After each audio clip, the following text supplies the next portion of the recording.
The field gray line closed almost casually, like a door that had remembered to latch itself, and the women who had been fighting behind an anti-aircraft gun found themselves ringed by rifles. The batteries had fired until the barrels were too hot to touch, and then until the crews could smell metal, and then the crews were prisoners. In the orchard where the gun stood, a medical orderly with her hair tied back in a scarf knelt to bind a wound and looked up into a bayonet.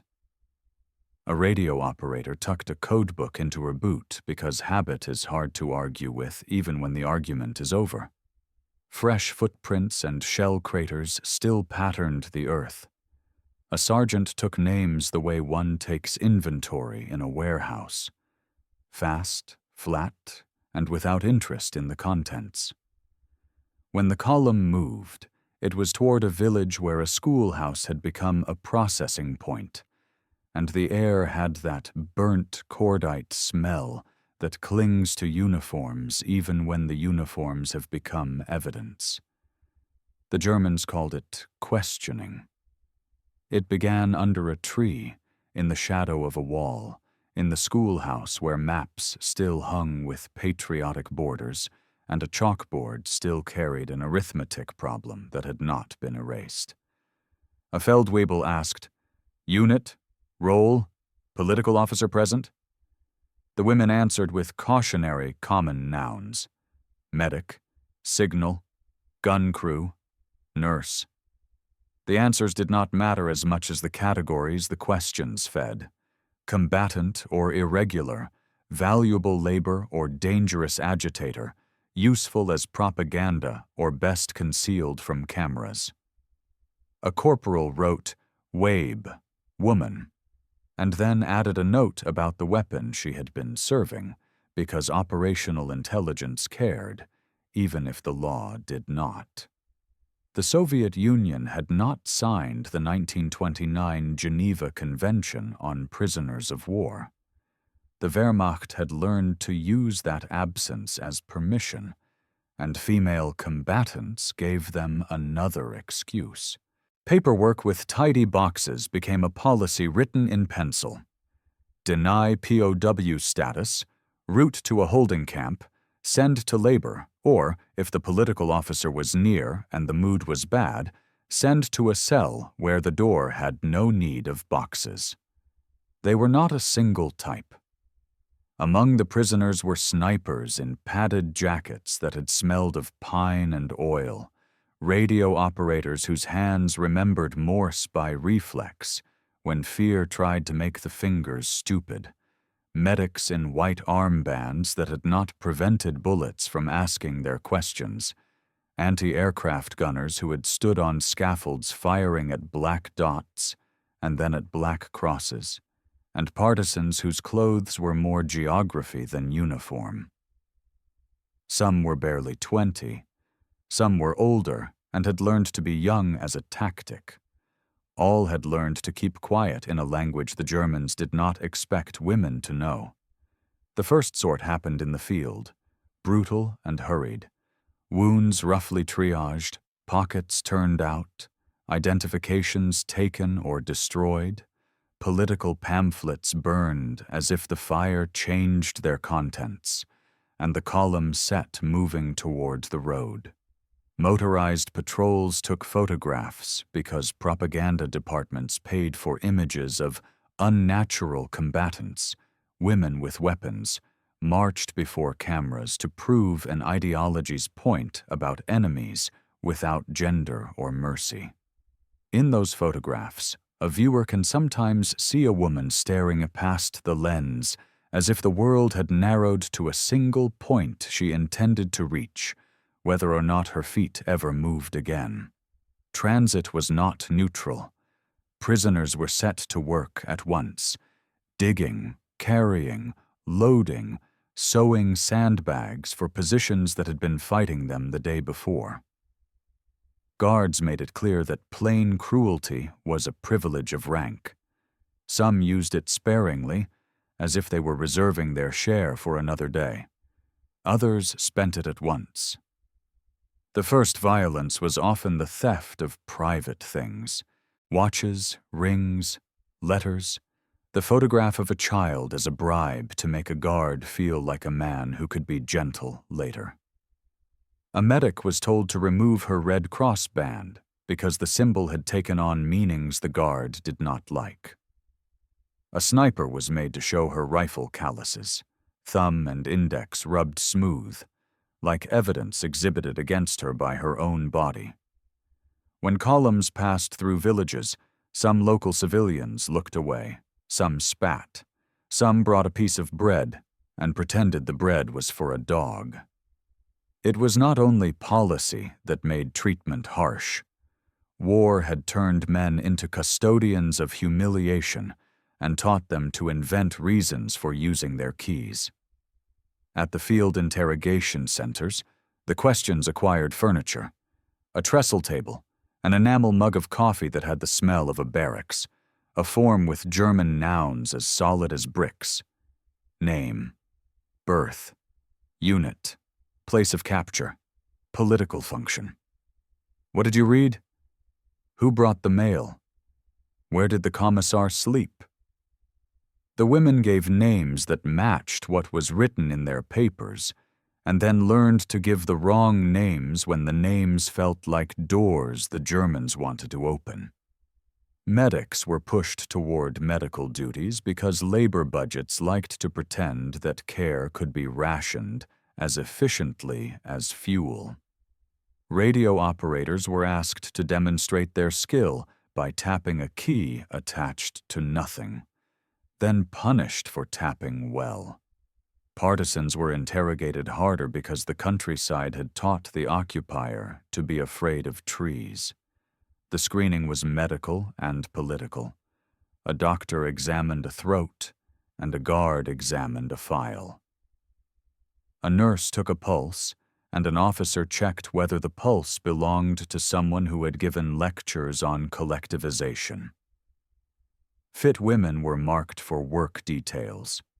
The ill and the inconvenient were marked for transports that proved that a policy can be both organized and careless at once. Denial of POW protections was not an abstraction. It meant fewer rations and worse ones. It meant sleeping in stables on straw that had learned to hold vermin. It meant beatings for questions and for silence. It meant that a guard's mood became the only manual that mattered. When trains arrived, brown wagons with space measured in resentment and air measured in inches, women learned the arithmetic of survival at once. You stand when others must sleep. You trade a scarf for a cup. You arrange to be near the corner where the cracks in the boards let air in even when snow tried to keep air out. Labels on the train cars lied and told the truth.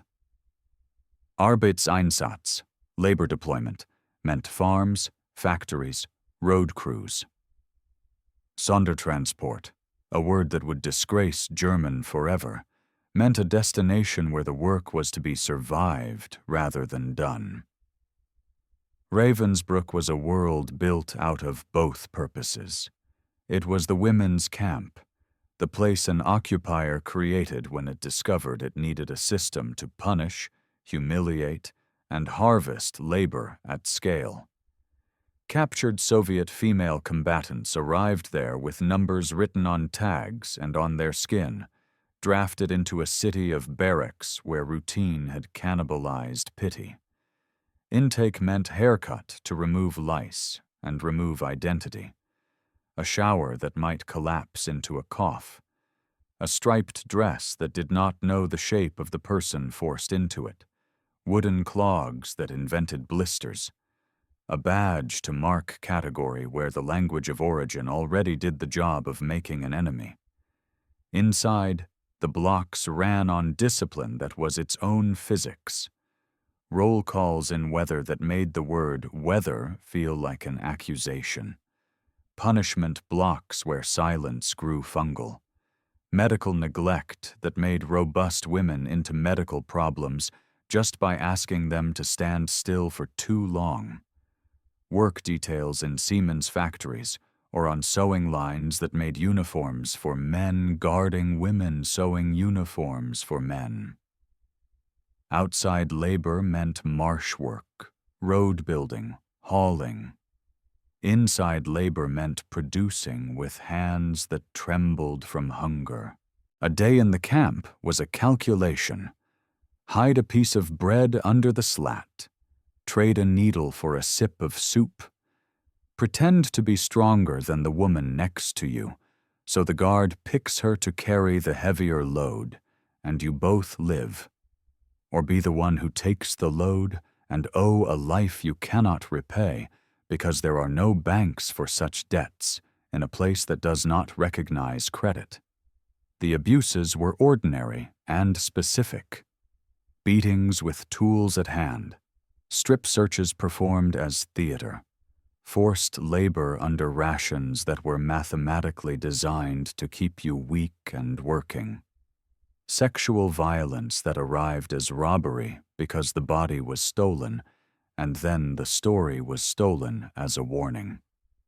The language must resist sensationalism because the women resisted it by refusing to become spectacle for the guards. They formed mutual aid webs with rules as strict as any army's. Share salt if you have it. Share news if it will keep someone from giving up in the last hour of a night. Keep the weak in the middle of the roll call formation, so the wind has to argue with more bodies before it can find the breath you are keeping for tomorrow. Teach a new arrival. The cue habits that make a spoonful of soup more likely to reach a mouth. Memorize the names of the dead because names want witnesses. There were rare exceptions. German nurses who bandaged without questions when a supervisor was out of sight. A camp doctor who wrote a diagnosis more favorable than the truth to keep a woman off a transport to a factory. A guard who took a letter to a village and came back with a piece of cheese for a prisoner whose life he would still account for badly. The exceptions never balanced the system. They are recorded because the women kept their own ledgers of kindness in places where kindness was contraband. Not all captured women went to camps. Many were processed into labor detachment life in occupied territory. Agriculture consumed them, stooping in beet fields until the back forgot aristocracy, milking at dawn under the eye of a farmer who had inherited a foreign workforce and a war. Armaments consumed them too. Factories in the Reich needed hands, and prisoners arrived in guarded transports with guard dogs that understood more German than their charges. Housing was a barrack in a fenced lot, a shuttered school turned dormitory, a barn loft made to serve as accommodation. Wages were a fiction performed on paper to satisfy an office. Reality was scrip redeemable at a canteen that sold little and suspicion that sold more. Discipline was enforced by work supervisors who had learned that shouting was cheaper than training, and by police who had learned to read foreign faces as threat. There were also deportations deeper into the Reich, where civilian passers-by registered surprise at women in work details only for a week before shrugging into the habit of looking away. The war made looking away the most traded commodity in Europe.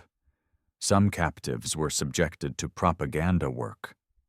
Parades for the camera, columns of female Soviet fighters marched through a town square to brand the enemy as unnatural. Posed photographs of women in captured uniforms, a trophy for a lens that at once mocked and feared them. Filmed interviews where a script dictated answers about communist barbarity or about the comforts of German custody. The women learned to manage the lens the way they managed the ladle at soup hour. You take what you can without degrading yourself beyond recovery. The propaganda departed the square and brought to the metropole a postcard of triumph that lied.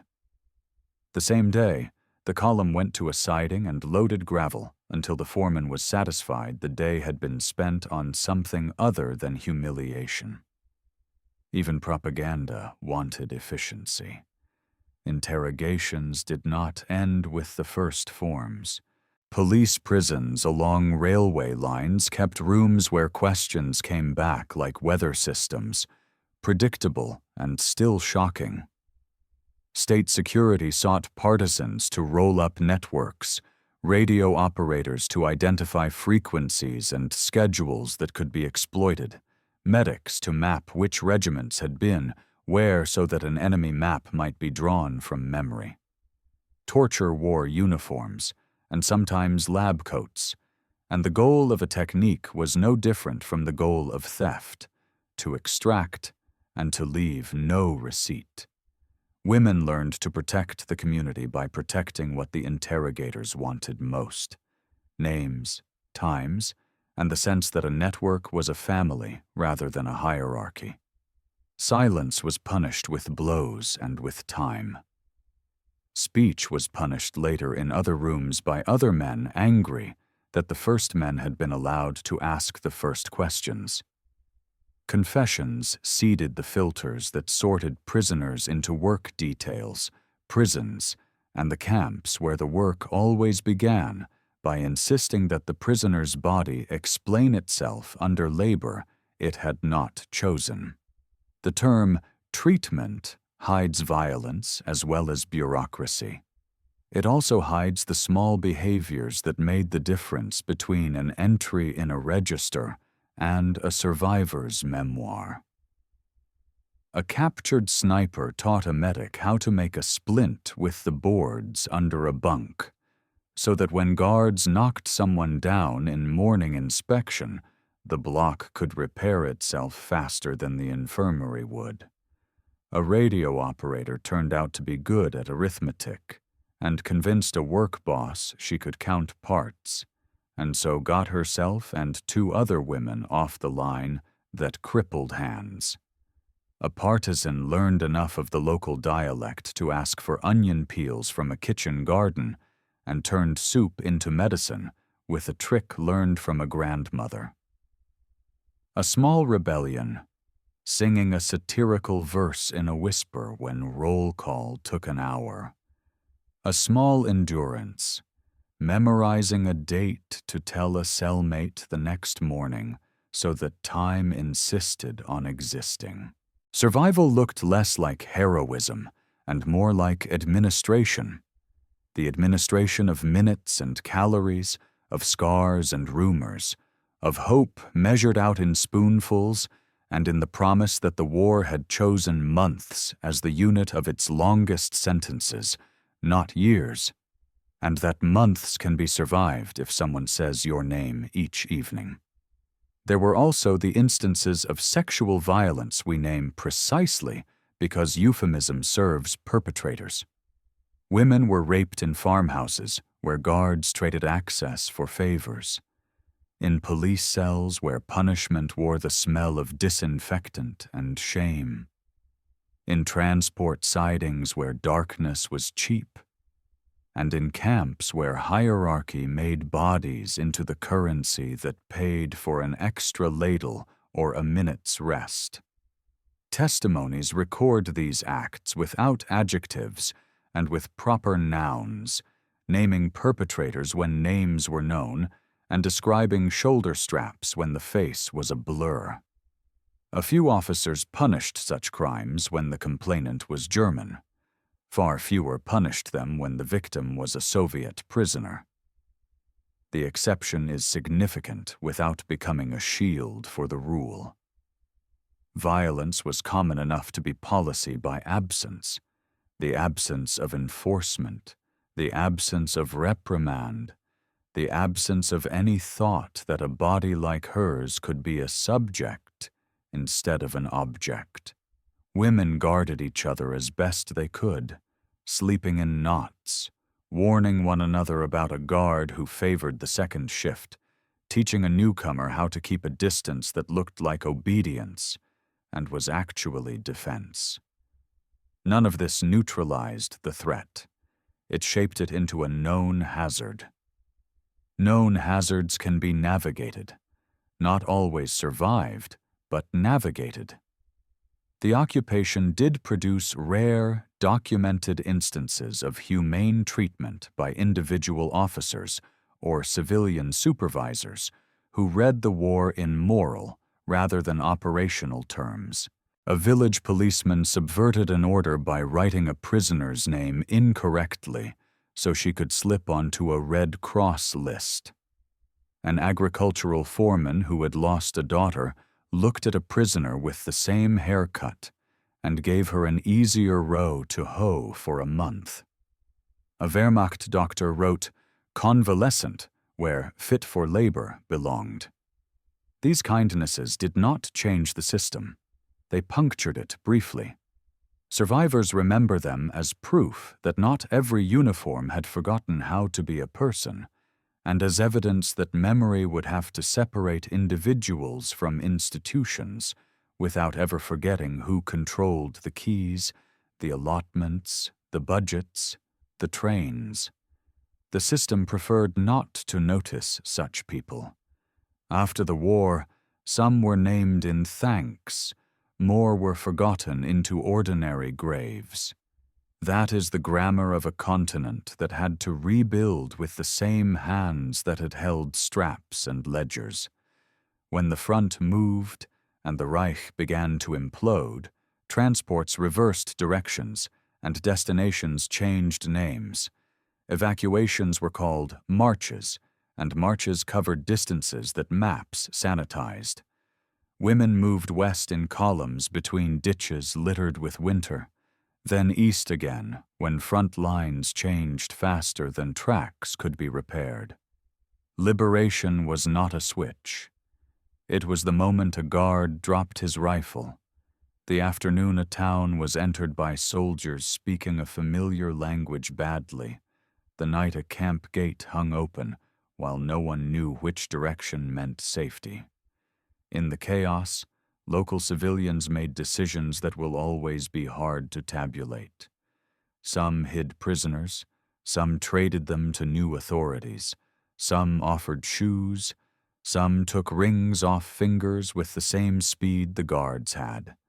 In Ravensbrück, survivors remember the Red Army's arrival in fragments, women pushing carts of the too weak, SS guards stripped of authority, the sudden permission to sit down, the question of where to go when away was a position and not a place. For those who returned to Soviet control, the ordeal did not end. Filtration was the word for a process that examined citizens who had been in enemy hands as if they were contaminated until proven loyal. NKVD camps took statements, compared names against lists, weighed rumors as if scales could be calibrated with gossip. Women who had risked their lives in uniform or in resistance were asked to explain why they had been captured, why they had not died, why they had worked for a farmer, why they had shown up in a photograph taken by an enemy propaganda unit, why their bodies bore marks that a Soviet doctor, trained in a calculus of suspicion, might decide meant collaboration. Some were cleared promptly and sent home to towns that did not know how to welcome the returned from such places. Some were sent to penal units, some to the Gulag, some to a domestic life that was not quite a life because employment slid away and friends became acquaintances. The burden of silence returned, now with a different stamp. A woman might lie to a neighbor and say she had been evacuated east, rather than explain why her appetite had learned to appreciate watery soup and why the winter made her cautious of doors. The aftermath stretched decades. Post-war tribunals recorded atrocities in tones that belonged to ledgers. Survivor memoirs recorded feelings in tones that belong to rooms where curtains are drawn. The question, how were captured Soviet female soldiers treated by the Germans, is answered in archives with rows and in stories with scars. They were processed as labor, as threats, as propaganda material, as objects for violence. They were denied protections because law is only as good as the hand that signs it and the hand that enforces it. They were sorted by medical and political screens because tyranny insists that paperwork stands between its appetite and its outcomes. They were exploited by farms and factories that turned bodies into adjustable spanners, and by camps that turned bodies into statistics. They were brutalized in ways that war makes rhetorically easy and morally intolerable. And they were also resistant, not merely in the way of fighters with rifles, but in the way of women who invented economies of care under conditions designed to bankrupt care, sharing calories, knowledge, songs, lies that saved lives, truths that saved dignity. They were not saved by the few decent men who remembered decency.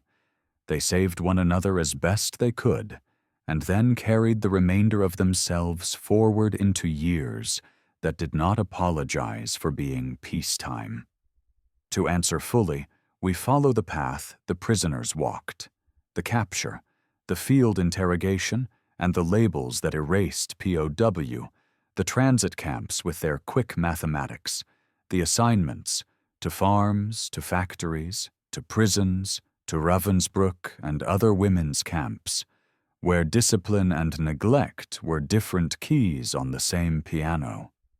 The propaganda lens that turned a person into an exhibit, the interrogations that tried to extract networks from names, the labor that wore out bodies and identities, the violence that was policy by permission, the rare interventions that were kindness rather than policy, the collapse that looked like escape and sometimes like a new trap, and the filtration that taught the returned not to expect gratitude. At each stage, there are names to be recovered and records to be respected. At each stage, there is also the will that survived, the habit of mutual aid, the skill of reading guards, the decision not to let the worst thing done to a person define the sentence she uses to introduce herself to herself. The ledger closes where it began, in an orchard or a field or a street full of dust, with women who had been soldiers standing in a circle of men with guns. Their answer to the circle was not only courage under fire, it was the practice of staying human under custody. We can see their endurance in details. A radio operator tapping news to a fellow prisoner through a wall, using the pattern of dripping water as cover.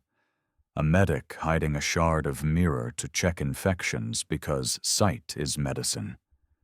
A sniper teaching a woman how to sleep standing without falling. A partisan trading an embroidered handkerchief for a pair of socks. A group inventing a library by retelling the same poem each night until the words felt like bread. These are not sentimental artifacts. They are tools, and they are evidence. In the absence of rescue, people rescue each other. In the presence of cruelty, people recruit each other into the smallest conspiracies of dignity. The German occupation system between 1941 and 1945 tried to absorb the captured women into categories designed to make them legible, manageable, exploitable. The women insisted on being persons who could not be read entirely by a file. That insistence is why we can answer the question clearly without allowing the answer to consume them. Late in the war, a transport carrying Soviet women broke down near a small town, and the guards, frightened of partisans, forced the prisoners to wait in a field surrounded by ditch water and cold. A local woman, old enough to have seen one empire replaced by another, and to expect that nothing good would come of the next day, carried a basket that smelled of onions and bread, and said she was looking for a niece. She found none. She left half the basket. A guard pretended not to see because he was not paid to be brave about everything. The women ate quickly, like people who respected food, and slept better that night because onions leave a promise in the mouth that tastes like home. That small mercy did not cancel the day's accounting. It entered another ledger. The women carried that ledger with them to the end of their lives, and into the lives of their children, and into the records the children gave to archives. The story fits into books and trials, yes, but it also fits into a human scale, one hand passing food through wire to another.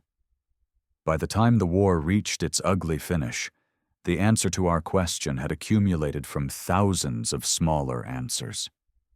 Captured Soviet female soldiers were treated as a problem to be solved by the occupier, filtered, exploited, punished, and often brutalized because the occupation's logic was built to convert people into units of labor and risk.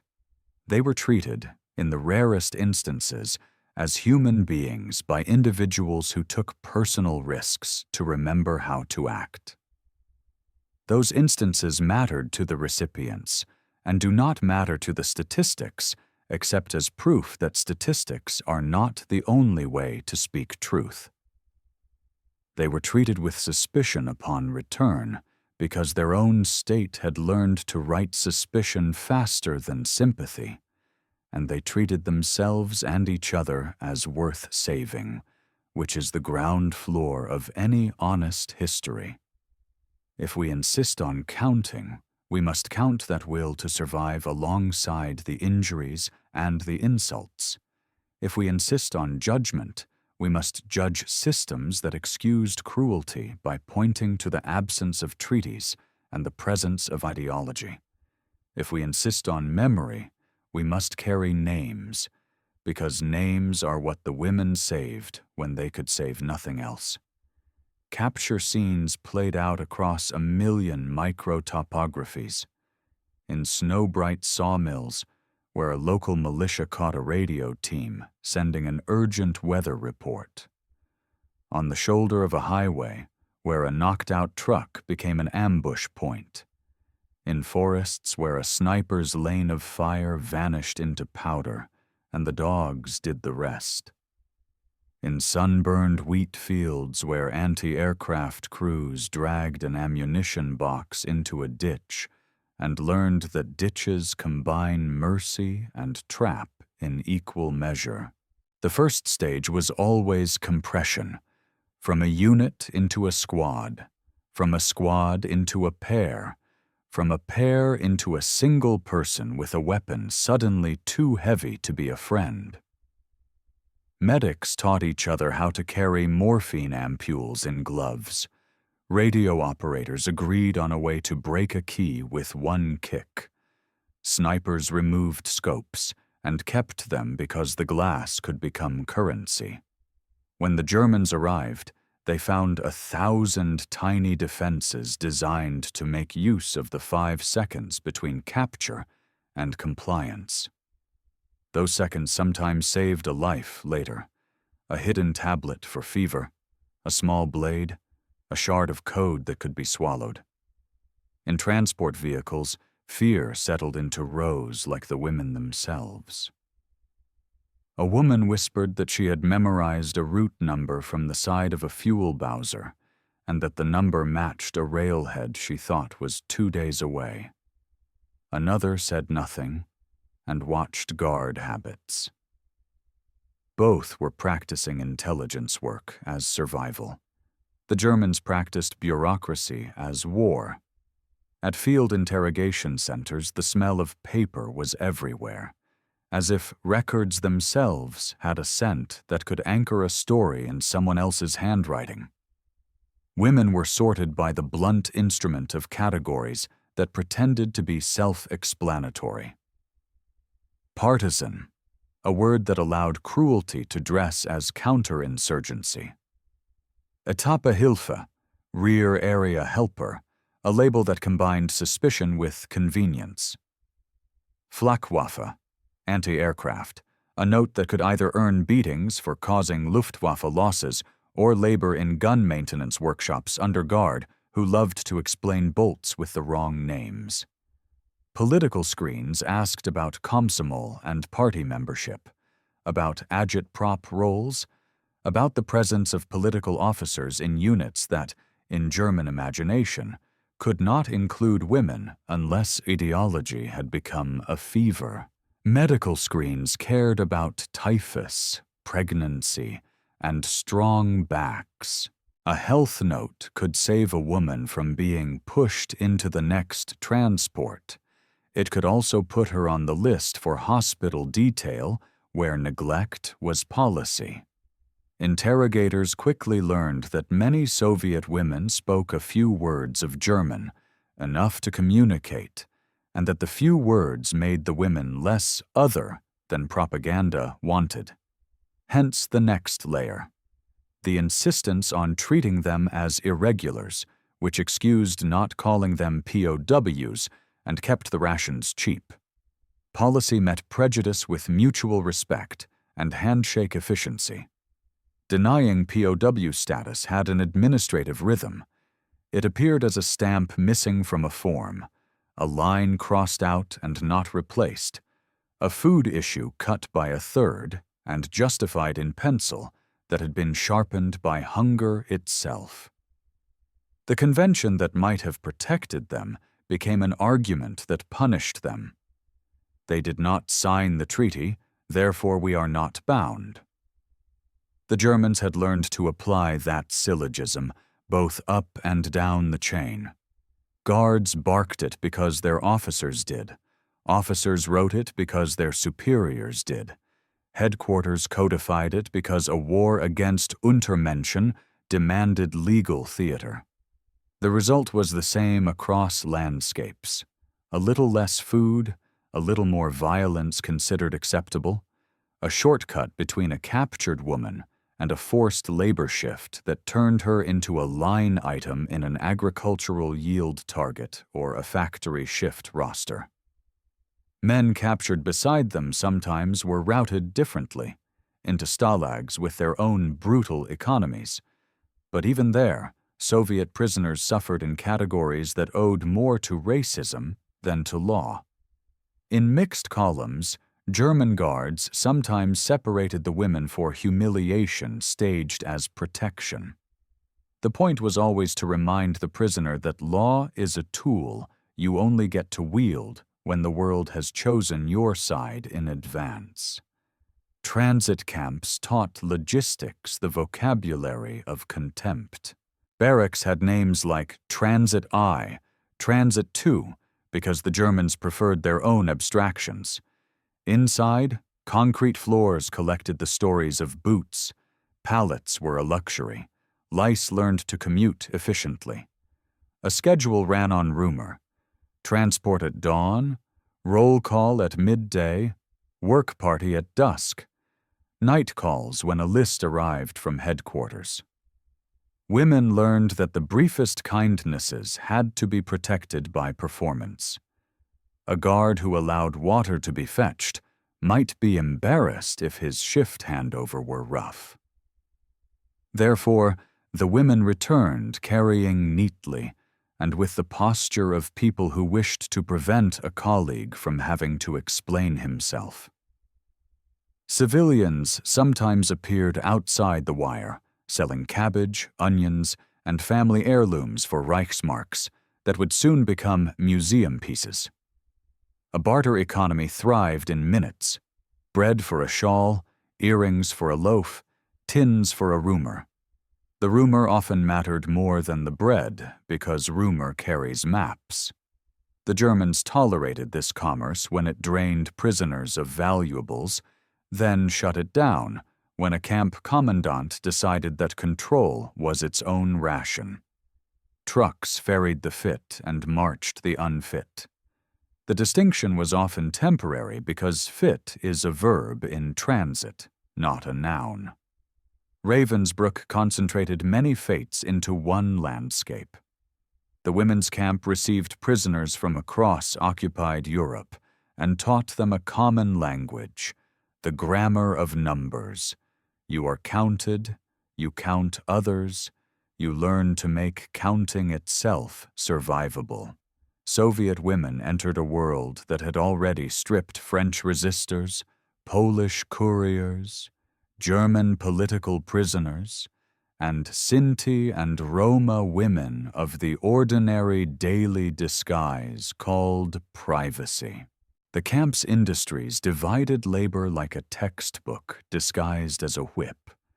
Textile blocks with quotas that did not change when fevers did. Seamen's workshops where the hum of machinery tried to drown out the hum of hunger. Punishment commandos that mined sand as if sand could be arranged into obedience. The medical wing was both hospital and experiment gallery, unevenly staffed and ethically bankrupt when surgeons were given permission to call curiosity science. Soviet prisoners learned quickly which corridors smelled like survival and which like statistics. They organized language classes at night so that Polish could become German for the purposes of a foreman's ignorance, and Russian could remain Russian for the purpose of prayer. They used the patch system, the triangles and letters and colors, to map safety at a glance. Who could be trusted? Who had room to hide a spoon? Who had news from outside delivered by a new arrival who still had city under her fingernails? The universe was tiny and cruel. The women built a planet inside it anyway. Forced labor outside the camps obeyed the math of scarcity. Farms wanted hands and delivered supervision, not care. A day was a sequence of orders. Up before light, to the cows, to the beets, to the stove, to the field again, to the ditch, to the loading point, to the hose if one was available, to the bunk, to the cough that the bunk assigned you to. Factories wanted hands and delivered noise, presses, stamps, riveters, belts, a manager whose pride in throughput made him an ally of no one. Prisoners learned to navigate foremen like weather. There was the one who shouted and forgot, the one who whispered and recorded, the one who traded a ladle for a job done well. A few of the latter did not care about ideology and cared about parts. Those shops could be survivable if the foreman's boss didn't notice. Transport to the Reich sometimes brought shock. City lights in the distance, the sight of civilian women riding bicycles as if the war were a faraway magazine. The smell of coffee from a shop that could not be entered. The workday ended with a roll call outside the factory gate. The walk back to quarters was the longest mile, the one where local teenagers threw stones and then learned boredom, where a housewife caught herself almost offering bread and then remembered that her husband was at the front and she would be judged by her staircase. Some offered bread anyway. The record of sexual violence resists being made into scenes because that is how respect protects itself. Yet it must be named. Age did not protect. Pregnancy did not protect. The status of medic or nurse did not protect. Women shared rules that were simply devices for postponement. Never be alone. Volunteer for the noisy jobs. Carry a tool that looks like you care about work. Make yourself part of a group that a guard fears, because even depraved men respect crowds. They taught each other to file complaints formally when the guard's superior might be moved by shame or by fear of his own superior. They taught each other to bury the memory when the complaint would become another kind of violation. Testimony phrases are spare. He took me to the shed. The door was guarded. He said if I told anyone he would change my labor ticket, and I would go east. Post-war tribunals heard such sentences in rooms that also heard tales of executions and medical crimes. The violence against women struggled to compete with the chronology of death that prosecutors had to respect.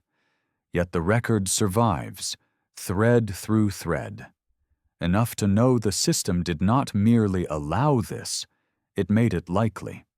Humane treatment by individual Germans shows up in the margins of documents like a pencil note a clerk forgot to erase, a sergeant who insisted on the Red Cross band staying on a medic's arm, a doctor who issued unfit for transport notes on a day when a train was short and needed filling, a parish priest who argued that his parish needed help in the rectory and hid a prisoner as a maid under a false name, a factory foreman who demanded blankets because cold spoils workmanship and dared the district official to penalize his output. These are not redemption stories. They are instructions. Even inside a monstrous system, choices remained, and some people chose the small danger of decency. Survivors' memoirs sometimes forgive these men. Sometimes they do not forgive and remember instead. Both responses respect the scale at which the kindness operated. No foreman dismantled a camp. A foreman kept a woman's hands whole for another month, and sometimes that month carried her to liberation or to an exchange. Decency became a local weather pattern someone could live under until the front moved. Liberation did not sort by deserving. A woman who had given up in a March snowfall was counted with the same finality as a woman who had promised herself to see June, and did. The Red Army entered a camp and took photographs that made press across the world, and the women in the foreground did not match the women who had kept the block running at night by the invisible economy of advice. Trains were seized and turned, then broke down, then were repaired with a competence that miraculously spent itself exactly as the war ended. In barns where prisoners and guards waited together for someone to tell them which flag mattered now, women learned to live one more code of conduct. Share nothing with a man whose armband might be new. Tell any uniform your name, but not your story. Remember that food is dangerous when your body has been taught to live on so little. Eat the broth, not the bread. The roads filled with people moving in all directions, a geography of relief and suspicion. Men liberated alongside them sometimes expected gratitude for not being as cruel as they could have been yesterday. The women learned to say thank you without surrendering inventory. It is a skill rarely celebrated in parades, and often the difference between living and disappearing. Soviet filtration was a machine that believed itself necessary. The state asked, "Had you been recruited? Had you assisted the enemy? Did you work? Who saw you? Who can prove that survival was not collaboration?" The questions came to women who knew too much about questions already. Many told the truth and learned it had the wrong shape for the room they were in. Some learned to borrow words that the interrogators recognized as piety. I resisted internally. I maintained hatred for the enemy. I avoided harm to Soviet citizens. A few investigators believed women they could have doubted and wrote cleared and sent them home. Others chose the safer choice for their own careers and wrote suspect. The suspect went to labor squads and prisons that now called themselves theirs. In the new apartments of the new cities, returned women taught their children to read the world faster than other children did.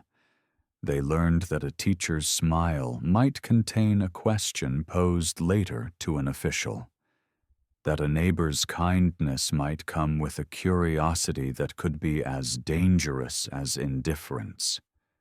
Many chose silence and gave their stories to diaries and to daughters and to archives decades later.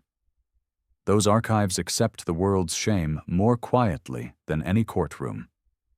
The long aftermath is the tissue that connects their lives to ours. Post-war trials recorded crimes with a meter that belongs to lawyers. Memoirs and oral histories recorded pain with a meter that belongs to rooms where lamps are low. Museums display uniforms behind glass, the padded jackets of snipers, the armbands of medics, and school children pass them with a respectful murmur that is the smallest installment on an endless debt. Academic studies identify patterns: denial of POW protections, classification as irregulars, exploitation through Arbeitseinsatz, transfers to Ravensbrück, sexual violence within systems that pretended to police honor, rare humane acts that made survival statistics non-zero, Soviet filtration that compounded injury. Statistics earn their keep by placing a number where a feeling might drown. But the women's own words insist that the most important counter is the one that counts a person's name being spoken into a room. In the end, the answer to how they were treated must end with how they treated one another. The ledgers introduced by occupiers and by liberators could mark breads and beatings. Only the ledgers kept by the women could record endurance, mutual aid, and the will that survived when policy said it should not.